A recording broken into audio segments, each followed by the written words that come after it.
Ukrainian troops were locked in a fierce confrontation with Russian fighters for control of the town of Volodar southwest of Donetsk. The latest wave of Russian shelling killed at least 10 Ukrainian and wounded 20 others, the office of Ukraine's president said. Kremlin insiders reportedly told Bloomberg that Russian President Vladimir Putin is preparing a new offensive to regain the initiative that may begin as early as February or March 2023. Russian officials, Kremlin advisors, and other unspecified knowledgeable figures who spoke on condition of anonymity reportedly told Bloomberg that Putin seeks to conduct a new major offensive and that he believes that Russia's tolerance to accept causalities will allow Russia to win the war in the long run despite Russian failures so far. The Kremlin confirmed that Russian President Vladimir Putin is issuing preemptive pardons for convicts who serve in Russian operations in Ukraine. Kremlin spokesperson Dmitry Peskov stated on January 27 that he cannot provide additional information about presidential decrees on pardons because they are protected by various classifications of secrecy. Ukraine may boycott the 2024 Summer Olympics if Russian and Belarusian athletes are allowed to compete in the Paris Games, the country's sport minister has warned. The Diem Gutsait said on Thursday that as long as there is a war in Ukraine, Russian and Belarusian athletes should not be in international competitions. If we are not heard, I do not rule out the possibility that we will boycott and refuse participation in the Olympics, he added. Gutsait, who is also the president of Ukraine's National Olympic Committee, added that talks with national sports federations over a possible boycott had already begun. Ukrainian President Volodymyr Zelensky extended a provocative invitation to International Olympic Committee President Thomas Bach to visit the frontline city of Bakhmut after the sports body said a pathway should be explored to allow Russian and Belarusian athletes to take part in the 2024 Paris Olympics.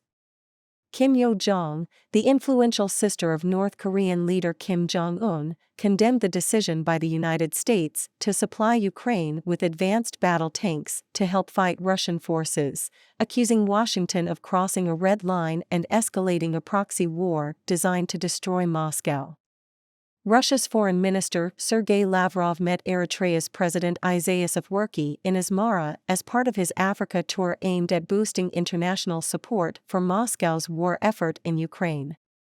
European Union ambassadors discussed extending sanctions to Belarus, Moscow's ally, to crack down on Russian companies routing banned products through its neighbor. A total of 321 heavy tanks have been promised to Ukraine by several countries, according to its ambassador to France. Ukraine said it is setting up drone assault companies within its armed forces as part of an idea to build up an army of drones that will be equipped with Starlink satellite communications.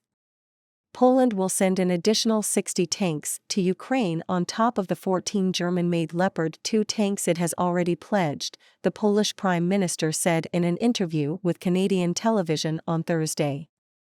Germany has confirmed that it will send Leopard 2 tanks to Ukraine and approve their re-export from other countries, in a move that was hailed by Kyiv's Western allies and decried by Russia as a dangerous escalation.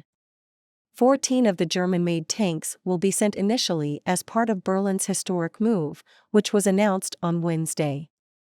This decision follows our well-known line of supporting Ukraine to the best of our ability. We are acting in a closely coordinated manner internationally, Chancellor Olaf Scholz said in a statement. The government said its goal was for Germany and its allies to provide Ukraine with a total of 2 battalions, or 88 tanks overall. Ukrainian troops will soon train in Germany, and Berlin will also provide logistics and ammunition, its statement added. The head of Ukraine's presidential administration, Andriy Yermak, welcomed the news on social media, saying, "The first step on tanks has been taken.